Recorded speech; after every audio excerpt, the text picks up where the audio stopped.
The road in and out of Cape Jervis is absolutely insanely amazing. Okay, let's talk about the descent first before we talk about the climb, because everybody I know who has done this considers it to be one of, if not the best descents in all of South Australia. It is ridiculous. The views you get over the ocean are second to none. There's nowhere else in South Australia where you can get those views. Amazing, distracting, crash your bike distracting sort of descent. It is that beautiful. Go and do it. And for that reason, the climb out is actually pretty damn awesome too, because you get all those views sort of over your shoulder. And this is a long climb as well. From the ferry terminal up to where you stop climbing, it's 6.4 kilometers of 5%, and that's with a really big false flat right in the middle that's about 2 to 4%. And right now we're at the bit after the false flat is over, hence the double-digit gradients. This thing actually kicks up pretty nastily after the false flat.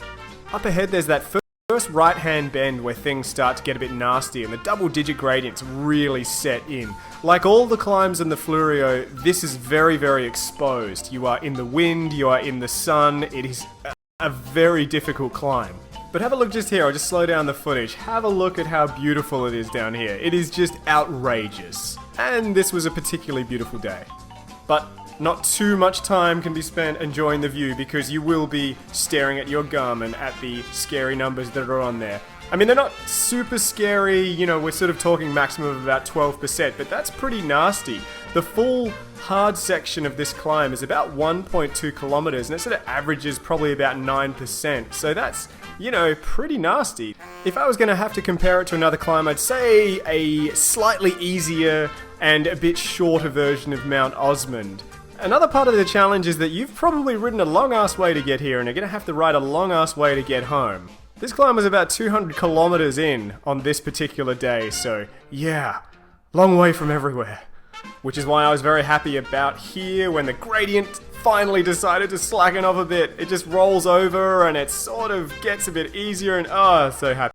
For the next K&a-half, the gradient's a bit bonkers. It ranges from 2% up to about 8%, but it's not very consistent. It kind of just goes up and down if you just watch. It's everywhere. And, you know, if you have a southerly breeze, it's not so bad. You feel like you've got, you know, a little push just to get you up there. But I have done it on one day where there was a northerly breeze, and I just hated life. Hated life and wished I was somewhere else. Stupid northerly breeze. Jerk. On a little bit more unfortunate news is that where I end the video isn't the full amount of climbing before you get back to Delamere, which is at the very top of the road. It kind of goes downhill for a while, and then you have to climb out again. So this is a pretty intense road here. But there's only one way in or out, so you've already been down, so you know what to expect going back up. But hey, here comes some good news. That little powery station looking thing you can see just up on the left is the end of this part of the climb. Good job, buddy. You just climbed out from the ferry terminal of Cape Jervis. Thank you for joining me as always. Don't forget to subscribe, because not subscribing makes baby Jesus cry. And me, a little bit.